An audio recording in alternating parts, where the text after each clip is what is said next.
If you're an IB economics student, you're probably kind of busy with your economics IA right now.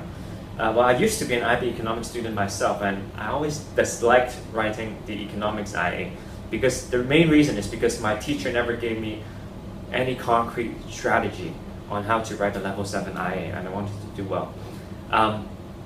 So I ended up wasting a lot of time going back and forth because I did not know if what I was doing is right.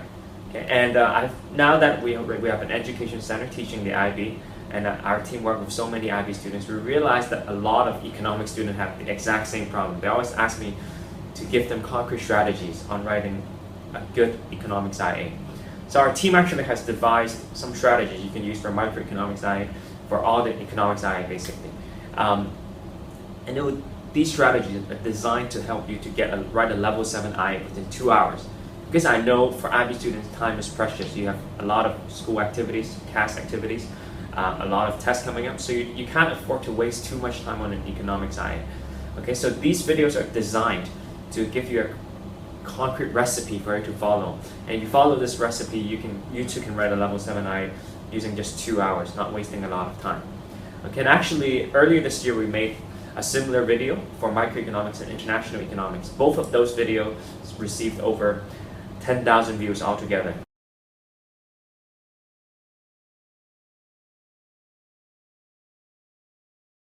And if you think about it, there are only 50,000 students doing the IB in the world. So that means that out of every 5 IB students, there's 1 student that have watched the economics IA video. And concerning that not all students do economics, we're quite proud of that achievement because we have actually helped a lot of students to do well in the economics IA.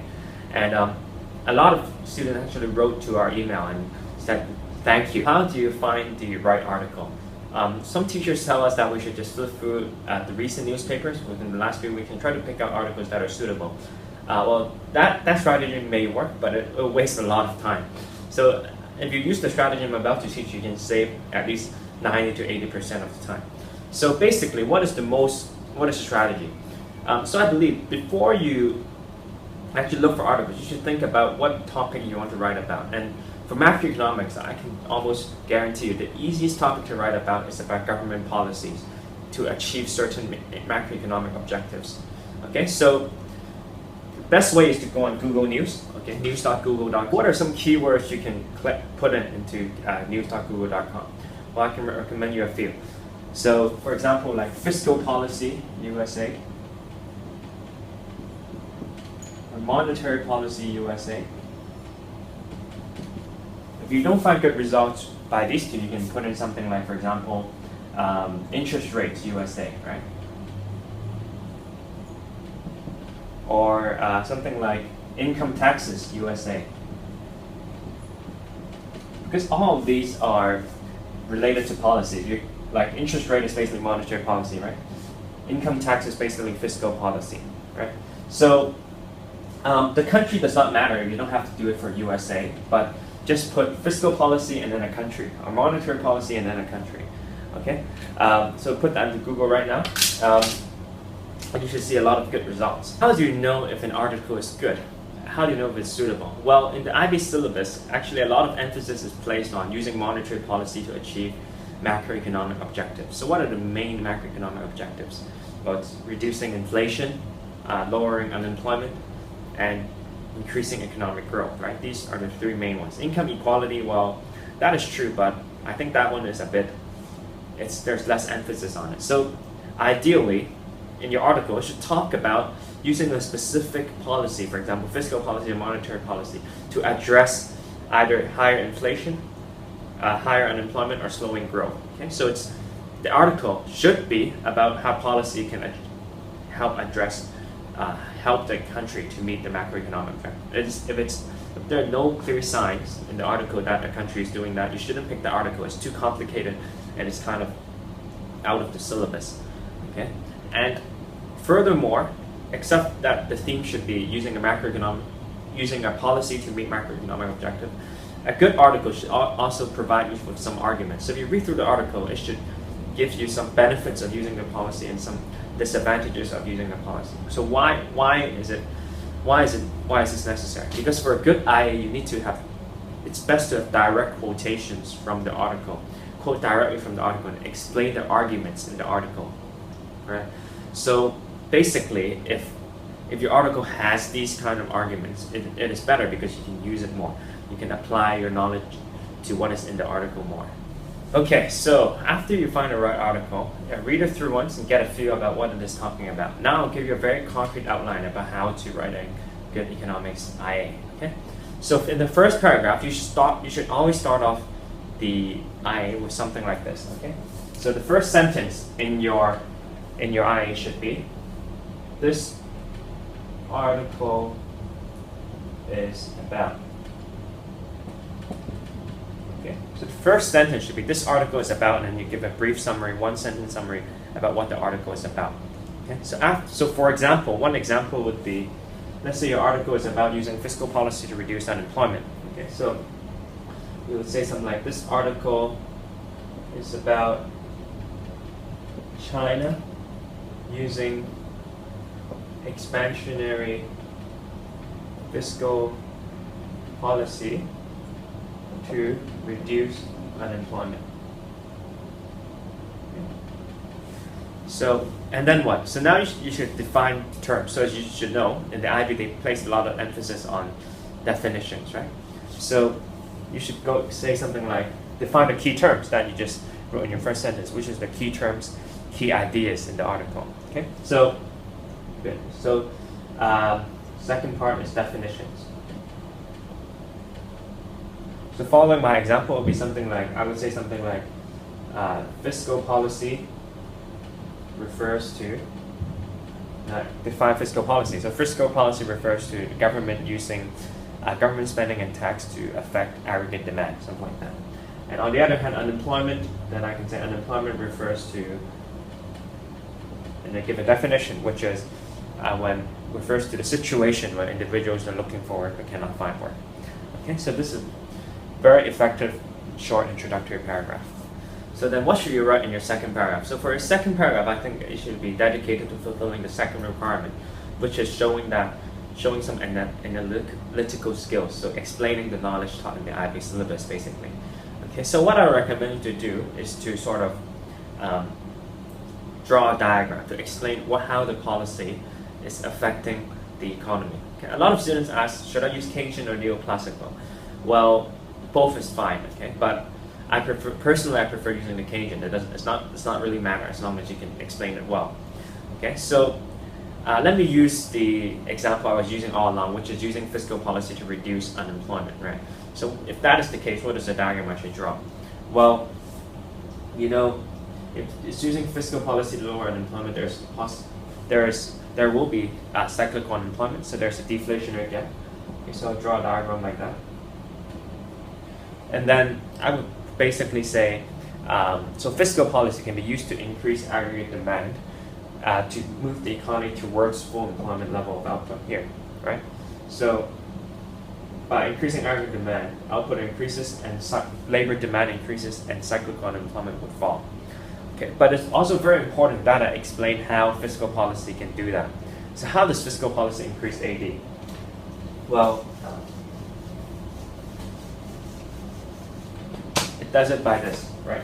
So you need to, I know this information should be in your textbook, but I'll tell you in a very concise way anyways. Okay, so how does fiscal policy work? So if your article is about fiscal policy, you can pay attention to this. So fiscal policy, basically, there are two types of fiscal policy, okay, expansionary and contractionary. So expansionary means, as the word says, means increasing the aggregate demand, right? So expansionary fiscal policy means increasing government spending and reducing tax. So how does that increase AD? Well, you can explain it very easily. Increasing government spending will increase AD because government spending is a component of AD. Okay? Very simple. Reducing tax will increase AD because it will increase consumption and investment, okay, which are both components of AD. It will increase consumption because it lowers disposable income, okay, and it will increase investment because firms will have more retained profits to invest. Okay, very simple. So that's how you explain expansionary. So for contractionary, it's the exact opposite. It's reducing government spending because government spending is a component of AD. Aggregate demand will decrease. and it's through increasing tax. Okay, so increasing tax will lower consumption and investment, both components of AD, because first of all, it lowers disposable income of consumers, and it lowers retained profits of firms. Okay, so very simple. This is how you explain fiscal policy. And then, what if the policy is monetary policy? Then what do you do? Well, it's very simple as well. For monetary policy, there's expansionary and contractionary. Okay, so for expansionary, it's basically reducing interest rates. So to have a very good explanation about how reducing interest rate increases AD, you should say something like this. So reducing interest rate, first of all, reduces cost of borrowing, and decreases return on saving for households. So households will be more incentivized to borrow and spend on durable goods, and less likely to save. So this increases consumption. And it also increases investments because by lowering the return on saving, it reduces the opportunity cost of investment. And furthermore, the cost of borrowing decreases, which makes investments more profitable. Okay? So investment, which is for firms. Okay? And lastly, it also increases consumption because it lowers the mortgage payment. Okay? So by lowering mortgage payment, households have more disposable income. Okay? So if your policy is contractionary, it's the exact opposite. Okay, so contractionary means reducing AD, expansionary means increasing AD. Okay, so basically you draw a suitable diagram and then you explain how the policy works. Okay, to meet that macroeconomic objective. For example, if there's high inflation and the government may be using contractionary monetary, then you explain contractionary monetary, and then you draw a diagram, perhaps the Keynesian diagram, and you explain that by increasing interest rate, aggregate demand falls, leading to lower average price level, right? So basically, that's all there is in the second paragraph. After writing the second paragraph, you should have satisfied the analysis requirement. So now it comes down to the evaluation part. Another problem actually a lot of students face is that I read a lot of students IA, and they place too little focus on evaluation. Actually, the evaluation part is worth the most marks. So the first paragraph, as I said just now, is intro, right? And the second paragraph is diagram and explain. And the third part now is evaluation. Actually, a lot of students over 80% of their entire essay is focused on these two things, okay? So they draw a lot of diagram to analyze what is going on. There's very little evaluation. Ideally, it should be the exact opposite. I believe one third of your IA should be on these things, these defining technical terms, and 2/3 of your IA should be about evaluation. Okay, so first, let's get that clear. Okay, then how do you evaluate? Well, I believe there are a few ways you can evaluate something. Okay, and I'll teach you what those ways are in a second. And in terms of structuring, so it's one thing to be able to come up with the points, and it's another thing to be able to structure it, right? So how do you structure? I think you should have basically, I recommend to use a very simple structure. Okay, so the first so this is for the evaluation part. The first evaluation part, you should just write about advantages. So you can say something like fiscal policy to reduce unemployment has a number of advantages, and then you look at basically disadvantages. Okay, so now, so the problem is how can you come up with arguments for advantage and disadvantage? So now I'll teach you a few ways to think about economics that can at least give you 4 advantages and 4 disadvantages, all of them very thorough, and all of them your teachers will like. The first way to go about evaluating a macroeconomic issue, I believe, is looking at different scenarios. It's what I call different scenarios. So this may sound a bit confusing. Let me break it down for you. What does it mean by different scenarios? So basically, for each macroeconomic objective, for unemployment, for example, there's different types of unemployment, right? Namely 2 types of unemployment, actually. Natural unemployment and cyclical. So if you don't know, what is the difference? Natural unemployment is the kind of unemployment that exists even when the economy is at full employment. Okay? And cyclical unemployment exists when there's a deflationary gap. So basically the conclusion here is very simple. If the government is using demand-side policy to lower unemployment, it will only be effective for cyclical unemployment. because it can close a deflationary gap.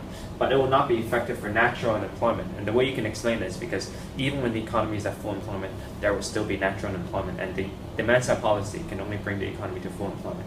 And furthermore, natural unemployment is caused by supply-side factors. Okay, so it's caused by so the way to lower natural unemployment is by supply-side policies. Okay, so for example, for structural unemployment, you need training. Okay, for seasonal unemployment, you need training as well. For frictional unemployment, I think there's the most common solution is to improve information systems so workers can more easily find new jobs, right?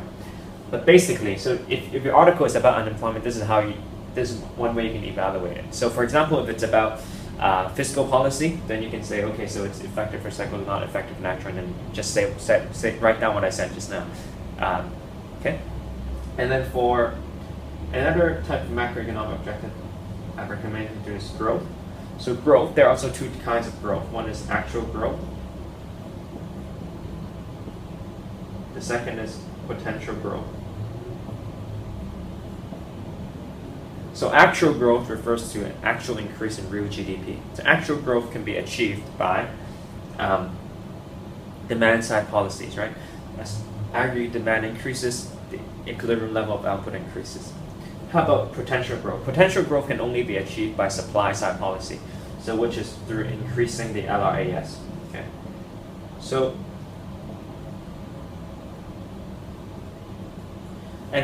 so supply-side policy will only increase so there will only be an increase in output in the long run if there's potential growth, not in the short run. Okay, so basically, if your article is about using policy to promote growth, you can evaluate it from this perspective. So you can talk about, okay, so if it's demand-side policy, it is effective for actual growth, but normally not effective for potential growth. Okay, because any policy that leads to potential growth must be supply-side policy. So if you don't remember, supply-side policy is policies that can improve the quantity or quality of factors of production. Okay, so but if your article is about supply-side policies, on the other hand, you can most likely say, so it can lead to potential growth, which can occur in the long run, but however, it will not lead to actual growth in the short run, something like that. Okay. So lastly, the other macroeconomic objective that your article may be about is inflation, right? So inflation, actually, there are also two types of inflation.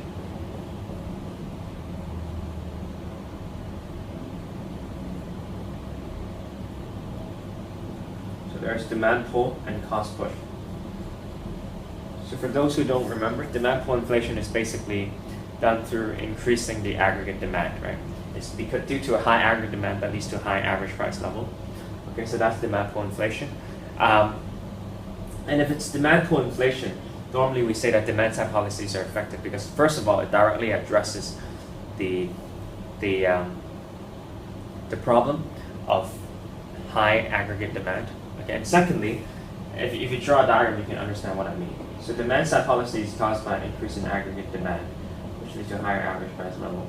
So by using demand-side policy, contractionary demand-side policy, to reduce aggregate demand, it can bring the average price level and the output back to original level. So there's not a big trade-off in the form of lost output and higher unemployment. Okay. But however, for cost-push inflation is a different thing. It's caused by higher cost of production, right? So when there's high cost of production, the SRAS shifts to the left, right? So cost-push inflation, as you can see, leads to a fall in output, right? So we say that demand-side policies are not effective for cost-push inflation because it will simply, if you look at this diagram, if you lower AD, there will be a further fall in output, right? The output falls by even more, right? So there's a big trade-off in the form of lost output and lower unemployment. So for cost-push inflation, demand-side policy will lead to a big trade-off, and it's normally not effective. It will be less effective, to say. Yeah? So this is the first way you can evaluate. Okay. Another way you can go about thinking about advantages and disadvantages is through looking at long run and short run. Okay. Second way to evaluate long run and short run. So for macroeconomics, the best way to do this is to look at the neoclassical perspective. Okay. So from a neoclassical perspective, it's actually pretty simple. Any changes in aggregate demand, no matter how aggregate demand changes, the economy always returns to full employment level of output. Okay, so if the government uses demand side policy to reduce, let's say, unemployment or reduce inflation, the long run effect and short run effect would be different. Okay? So basically, there are only two different cases you can look at. So let's say the government is trying to increase AD to reduce unemployment. What would happen? Well, in the short run, well, what you can say actually, let me draw another diagram. Okay. So let's say it's using demand side policy to lower unemployment. You can draw this diagram. So there's a deflationary gap. So the equilibrium is Y, price is B. So there's a deflationary gap, so the government uses demand side policy to close the deflationary gap. So in this diagram, we can say that in the short run, it can close the deflationary gap. However, you can point out that, however, in the long run, without government intervention, the economy will automatically return to full employment. Hence, the demand side policy may not be necessary in the long run, although it helps to reduce unemployment in the short run, because in the long run, the output returns to full employment and the unemployment rate will return to natural unemployment. Natural unemployment is the rate of unemployment at full employment, right? So it's only effective for the short run, not effective for the long run. Okay. And another possible case you can talk about is if the government tries to lower inflation, let's say.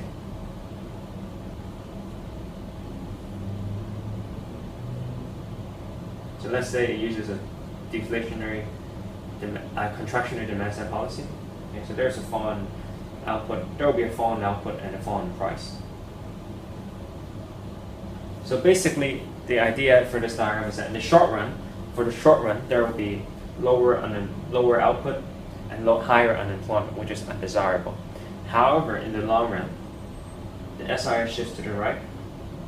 So if you remember, because there's a deflationary gap, so labor demand falls, wages eventually fall. So in the long run, as the price falls, the wage will also fall. So this causes the SIRs to shift to the right. Okay. So if this were to happen, basically the economy returns to full employment. So in the long run, there's not a trade-off in unemployment and output. The output returns to full employment and the unemployment returns to natural rate. So basically, this is the two scenarios you can look at for long run and short run. Another approach to use is what I call effects to macroeconomic objectives. Okay? Another way to think about this is basically trade-offs. So in a nutshell, basically you can argue that if the government uses demand side policy to reduce unemployment, there will be a trade-off in the form of higher inflation in the economy. Or if the government tries to reduce inflation, there will be higher unemployment. There's the Phillips curve trade-off, so you can talk about that. Another thing you can talk about is basically the effects on growth, right? So if it lowers unemployment, there will be higher rate of economic growth as the output increases. But if the government tries to lower inflation, there will be lower output. Okay, so this is pretty easy. You can just easily put this into your IA. Last way I will teach you today on how to evaluate is an approach called general advantage and disadvantage. So why the word general? It's because these advantage and disadvantage can be applied to any question. They're very generic. Okay, so I wrote down some advantages and disadvantages for monetary and fiscal, and I explained it to you one by one. Okay, so the first advantage about monetary is that it's flexible and easily reversible. So basically, the way you explain it is by saying something like central bank can easily change interest rates without political pressure. So if this is an advantage because it allows the central bank to adapt its monetary policy according to economic conditions. For example, if inflation begins to be high, it can reverse its monetary policy, increase interest rate and lower inflation. Okay, so easily adaptable to the current situation. The disadvantage, first one, is household and firms may be unresponsive to interest rates. So the way you argue it is not many household spending require borrowing. So economists often question whether or not consumers question the responsiveness of consumption to changes in interest rates. Okay? Because not many spending require borrowing. Third one is effectiveness could depend on consumer and business confidence. So basically, if consumer confidence is high, it will have an expansionary bias, right? So expansionary monetary policy will be more effective because consumer confidence is high. It will be more effective in increasing consumption and investment. On the other hand, if consumer confidence is low, there will be a contractionary bias, right? So contractionary monetary policy will be more effective. Okay, so vice versa, if there's low consumer confidence, expansionary will be less effective, right? If there's high business confidence or consumer confidence, contraction will be less effective. It's pretty simple. Okay. Now let's talk about fiscal. Fiscal, the number one advantage is the multiplier effect. So multiplier effect, in case you forget, refers to the fact that when government increases its spending, households and firms will receive that spending and respend that spending, respend that income. Okay, and this leads to multiple rounds of spending. So the overall increase in aggregate amount will be greater than the initial increase in government spending. Okay, so I'll repeat again. Government spending is received as income by households and firms and will be respent. And so in the end, the net increase in aggregate amount is greater than the initial increase in government spending. So why is this an advantage? So we can say, therefore, a small increase in government spending may be enough to stimulate the economy because the net increase in aggregate amount will be greater than the initial increase in government spending. Okay. Second one is supply side effects. So a lot of times with fiscal policy, if the spending is on improving infrastructure, for example, improving healthcare, improving education, these things you can argue have supply side effects, which means increasing the long-run aggregate supply. So why do we say that? Because it improves the quantity or quality of factors of production. So if this is the case in your article, you can write this down and say, okay, so it will also lead to long-term economic growth as LRES increases. Okay. Then for disadvantages, crowding out. So in case you forget, crowding out is referring to the fact that when the government increases spending, it may run into a budget deficit, so it needs to borrow. And when the government borrows, basically, it will lead to a higher demand for loanable funds, and therefore higher interest rate. This in the end lowers consumption and investment. Okay. Last one, hard to fine tune. So this is a good point. So why is it hard to fine tune? Because you can argue it's hard to estimate the size of the multiplier, right? Because how much the aggregate demand changes after a change in government spending, it depends on the multiplier. If the multiplier is big, the government spending will be magnified by more, right? So therefore, it's hard to estimate how much aggregate demand would increase. So it's hard for the government to fine-tune to meet its macroeconomic objectives. Okay. Thanks a lot for watching. Actually, Macroeconomics IA is one of the most difficult IAs because there are a lot of different varieties. However, I think the video should have shown you a very clear path on how to write a Level 7 IA in 2 hours. If you want to have even more concrete strategies, you can register below. Just fill in the form below, and basically it will give you, after filling in the form, we'll email you a free copy, a free Macroeconomics IA sample. So it will show you even more concretely how the strategy I told you can be applied. Okay? So until next time.